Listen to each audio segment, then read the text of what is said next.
All right, my name is Douglas Hill. This is going to be my week 4 demo video. I'm going to step through the 4 requirements we had for this week. Um, so, first off, was to replace the iterators we used in the previous week with for loops. Um, and it was actually interesting during the process of writing this. Just this evening, when I was making the video, I found bugs in my code that I didn't notice previously in the week when I thought I was done with this. And this will I'll talk about this more when I get to delete function. But first off, right here is where I print all of the accounts details.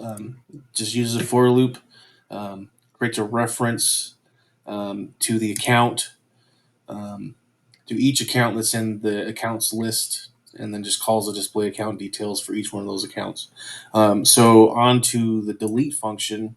Um, what I found was the way I was doing error checking for IDs that were being looked for. The way I was doing it is I set this size t variable to be equal to the list size plus 1.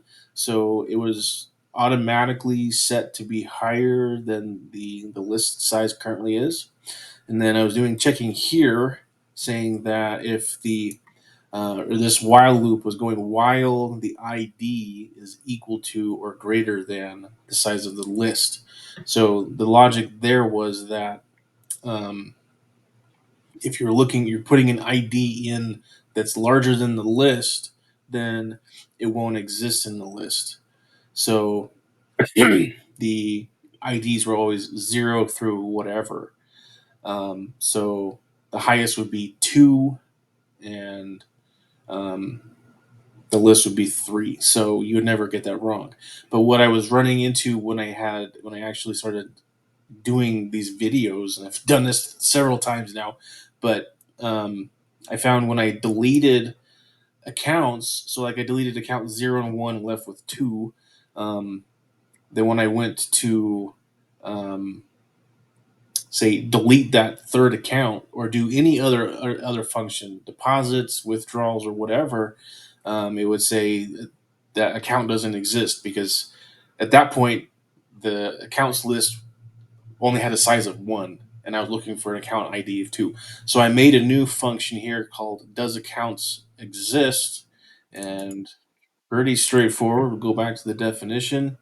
It takes the accounts list and then whatever ID I'm looking for, creates a boolean, starts it off as false, and then uses a for loop to step through each of the accounts in the accounts list, um, and then checks each one of those to see if that account's ID is equal to what was passed in as a parameter. And then if it finds one, it sets it to true, and then we return accounts exist. And that solved my problem. So I use it for loops in a couple of places.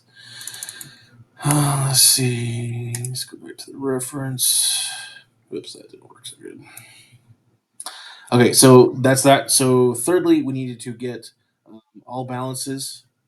Sorry, to cut up on this. I need to actually talk about this delete function. We were supposed to use the remove if function as I did there. So we'll go back to get balances. So I created also this get total balances.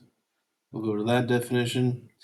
And you can see there it uses the accumulate function there. And then lastly, we needed to add a dividend to all the accounts. I guess I could have just stayed up here because they're all real close to each other. But as you can see here, I use the transform function to do that. Most of the stuff in here isn't related to actually doing the transform function. Most of it's related to creating a transaction history for each um, for the accounts. Previously, what I was doing is I was building a string and adding that to a container, and then I would just step through those containers and print a string. But that gave me all kinds of headache when it came to printing out the values with 2 decimal places after the period. So the way I got around that was I made a struct attribute in my account class that takes a string for the action, so it'll be either a deposit, withdrawal, or a dividend, um, and it has a float for a pre-balance before the action, the amount, and then the post balance. And then when I go through the when I let's just go over here. When I go through the display transaction history, then it will just print out the balance, and then this STD fixed, and then STD set position. Um, they are placed in sequence just prior to the actual float value. So then it just grabs the member of the struct pre-balance and then just puts everything in the right order it's supposed to be. So that way I was able to nicely format my decimals. So all that out of the way, I will do my clean solution. Succeeded there, and I'll do a build. Succeeded, and we have no warnings. So I'm just going to start off by making a few accounts.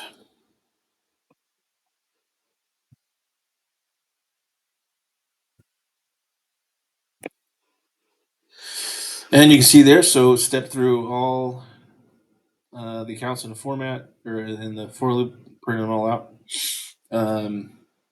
Next, I will use option 7 to display the total balance of all accounts. So I've got 1 plus 2 plus 3 is 6,000. You see there. I will add, let me get this thing out of the way. I'm going to add a dividend. Let's give it a really nice 20% dividend. So you can see there, each account has now been increased by 20% of its previous value. This one went from 1,000 to 1,200, 2,000 to 400, and 3,000 to $3,600. So now I'll delete a couple of accounts. Leaves us with just account number 2. And just to show that I am correctly detecting or checking whether or not the account actually exists, make some deposits. I'm going to look for account ID 0, invalid number. I have to do 2. So now I can do 2 and just make it withdrawal. So let's go 0. Yep, same story.